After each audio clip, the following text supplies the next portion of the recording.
Bienvenue à ce conseil d'arrondissement des Chutes de la Chaudière-Ouest de la ville de Lévis.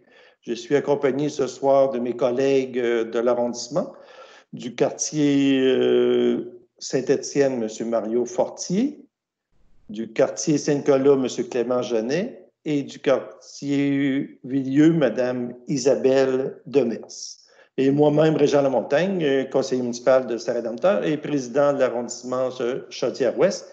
Et nous sommes accompagnés ce soir de la secrétaire du conseil d'arrondissement, Mme Hélène Janff, urbaniste à la ville de Lévis. L'adoption de l'ordre du jour tel que présenté. Est-ce qu'il y a un proposeur, s'il vous plaît? Je vais proposer Isabelle. Mme Demers le propose, appuyé Mario. De M. Fortier.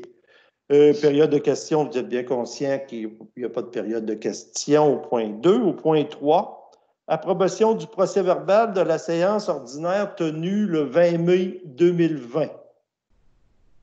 Donc, il a été convenu d'approuver le procès-verbal de la séance ordinaire du conseil d'arrondissement des Chutes de la Chaudière-Ouest tenue le 20 mai 2020.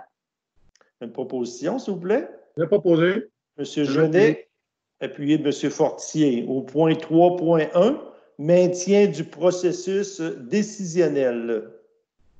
Donc, attendu que le gouvernement du Québec a adopté une déclaration d'urgence sanitaire en raison de la pandémie de la COVID-19, attendu que l'arrêté numéro 2020-033 de la ministre de la Santé et des Services sociaux en date du 7 mai 2020 permet entre autres au Conseil de décréter que certains processus décisionnels sont maintenus, attendu que la Ville entend mettre en œuvre toute mesure raisonnable sur son territoire qui pourrait contribuer à contrer le coronavirus, notamment en évitant le déplacement ou le rassemblement de citoyens. Il a été convenu de décréter que le processus décisionnel à l'égard de la demande d'un usage conditionnel est maintenu conformément à l'arrêté numéro 2020-033. La demande d'un usage conditionnel, logement additionnel à l'étage de l'habitation unifamiliale isolée projetée au 1360 rue du Frontenac dans le secteur de Saint-Nicolas. Donc, il est décrété que la publication, lorsqu'une telle exigence est prévue à la loi, d'une durée de 15 jours, annoncée préalablement par un avis public à cet effet, doit s'effectuer par la transmission de demandes écrites à l'adresse de courriel établie par cette fin par la Ville et mentionnée dans l'avis public. Est-ce qu'il n'y a pas besoin de proposition, Mme Jean? Oui, ça prend un préposeur. OK. Un proposeur, s'il vous plaît. Je vais proposer Isabelle Demers. Mme Demers, appuyé de Mario. M. Fortier. Au point 3.2, dépôt du rapport sur la consultation écrite. Donc, attendu que le gouvernement du Québec a adopté une déclaration sanitaire en raison de la pandémie de la COVID-19, attendu que l'arrêté numéro 2020-033 de la ministre de la Santé et des Services sociaux en date du 7 mai permet, entre autres, au conseil d'arrondissement de décréter que certains processus décisionnels sont maintenus. Attendu que la Ville entend mettre en œuvre toute mesure raisonnable sur ce territoire qui pourrait contribuer à contrer le coronavirus, notamment en évitant le déplacement ou le rassemblement de citoyens, qui fait partie du processus décisionnel de ce Conseil, afin de remplacer cette procédure par une consultation écrite annoncée 15 jours au préalable par un avis public. Attendu que des demandes ont été désignées comme maintien du processus décisionnel par le Conseil d'arrondissement à l'arrêté numéro 2020-033, attendu qu'une consultation écrite a été tenue en regard des demandes de maintien du processus décisionnel, attendu qu'un rapport de cette consultation écrite doit être déposé au conseil d'arrondissement.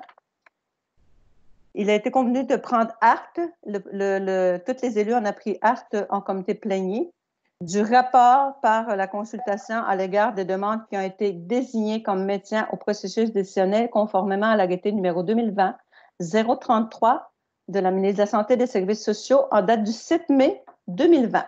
Un proposeur. Proposeur, s'il vous plaît. Je propose. M. Genet, appuyé de... Je vais appuyer. Mme Demers. Nous allons commencer les dérogations mineures au point 4.1, demande de dérogation mineure, marge de recul arrière d'une habitation existante au 728 et 728A, route Marie-Victorin dans le secteur Saint-Nicolas.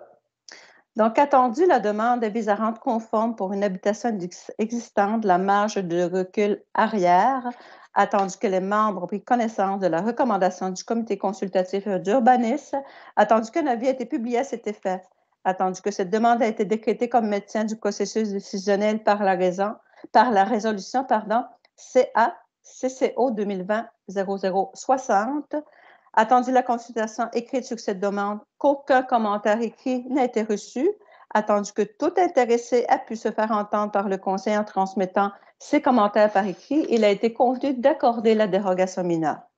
Proposition, s'il vous plaît. Proposé. Monsieur Genet, Je vais appuyé de appuyer. Mme Demers. Au point 4.2. Superficie et hauteur pour un garage détaché au 34-35 route des Rivières dans le secteur Saint-Étienne. Attendu que la demande vise à rendre conforme pour la construction d'un garage détaché la superficie d'occupation au sol, la hauteur maximum à 7,27 mètres et la hauteur maximum de la porte d'entrée véhiculaire. Attendu que les membres ont pris connaissance de la recommandation du comité consultatif d'urbanisme, attendu qu'un avis écrit a été publié à cet effet, attendu que cette demande a été décrétée comme maintien du processus décisionnel par la résolution CA-CCO 2020-0060, attendu la consultation écrite sur cette demande, aucun commentaire écrit n'a été reçu, attendu que tout intéressé a pu se faire entendre par le conseil en transmettant ses commentaires par écrit, il a été convenu d'accorder la dérogation mineure avec condition. Proposition, s'il vous plaît. Mario. Monsieur Fortier, appuyé de Monsieur Genet. 4.3. Marge de recul arrière pour une habitation existante, distance d'une ligne arrière de terrain pour un garage et un patio existant au 1236 rue Arthur Baron dans le secteur Saint-Rédempteur. Attendu que la demande vise à rendre conforme la marge de recul arrière minimale pour le bâtiment principal, la distance minimale de la ligne arrière de terrain pour un garage attenant, la distance minimale de la ligne arrière de terrain pour un patio existant, attendu que les membres ont pris connaissance de la recommandation du comité consultatif d'urbanisme, attendu qu'un avis a été publié à cet effet, attendu que cette demande a été décrétée comme maintien du processus décisionnel par la résolution CA-CCO 2020-0060, il a été convenu d'accorder une dérogation mineure visant à rendre conforme la marge de recul arrière minimale pour le bâtiment principal existant à 5,13 mètres, la distance minimale de la ligne arrière de terrain pour un garage attenant existant à 0,37 mètres et a été convenu de refuser la dérogation mineure qui aurait eu pour effet de rendre conforme la distance minimale de la ligne arrière du terrain pour un patio existant au-dessus du garage attenant. Proposition, s'il vous plaît. Je vais en faire la proposition, Isabelle Demers. Madame Demers, appuyé de M. Fortier. Au point 5, il n'y a aucune demande pour un usage conditionnel. Au point 6, PIA, nous n'avons aussi aucune demande. Nous allons aller au point 7, PIA patrimonial, aucune demande. Au point 8, demande, restriction à la délivrance d'un permis ou d'un certificat. Travaux de construction d'un cabanon, secteur à forte pente associé au talus rocheux au 1190 rue Léon Provencher dans le secteur Saint-Nicolas. Attendu que la demande vise à obtenir un permis, attendu que les travaux concernés par cette demande soient situés à l'intérieur d'une zone de contrainte, attendu que les membres ont pris connaissance de la recommandation du comité consultatif d'urbanisme, il a été convenu d'autoriser la délivrance du permis. Proposition, s'il vous plaît. Je vais proposer. Madame Demers, appuyée de Secondé. Monsieur Genet. Au point 8.2, travaux d'installation d'une piscine creusée, secteur à forte pente associé au talus rocheux, au 1070 rue des Îles du Vent dans le secteur Saint-Nicolas.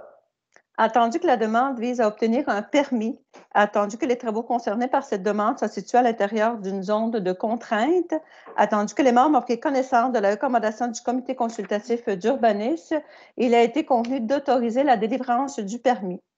Proposition. Je vais proposer. Monsieur Genet, appuyé de Monsieur Fortier. Excusez, je perds la voix. Ça va pour Isabelle. Oh, parfait. Appuyé de Mme Demers. Oui, merci. Au point 8.3, Travaux d'installation d'une piscine hors terre et agrandissement du patio capacité portante au 1611 rue du Layon, secteur Saint-Nicolas. Attendu que la demande vise à obtenir un permis, attendu que les travaux concernés par cette demande sont situés à l'intérieur d'une zone de contrainte, attendu que les membres ont pris connaissance de la recommandation du comité consultatif d'urbanisme, il a été convenu d'autoriser la délivrance du permis. Proposition, s'il vous plaît. Monsieur l'appuie. Genet, Oui. appuyé de Mario. Monsieur Fortier. Au point 8.4, travaux d'installation d'une piscine hors terre, secteur à forte pente associé au talus rocheux, au 1360 rue du Crépuscule, dans le secteur Saint-Nicolas. Attendu que la demande vise à obtenir un permis, attendu que les travaux concernés par cette demande soient situés à l'intérieur d'une zone de contrainte, attendu que les membres ont pris connaissance de la recommandation du comité consultatif d'urbanisme, il a été convenu d'autoriser la délivrance du permis. Proposition. Je vais proposer. M. Genet, Je vais appuyer. appuyé de Mme Demers. Au point 9, affaires nouvelles, nous n'avons aucun sujet en affaires nouvelles ce soir. Période d'intervention des membres du Conseil. Mes chers collègues, avez-vous un petit mot à dire? Ça va pour moi.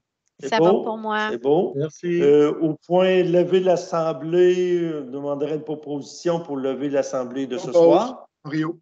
M. Fortier, appuyé de Je vais appuyer. Mme Demers.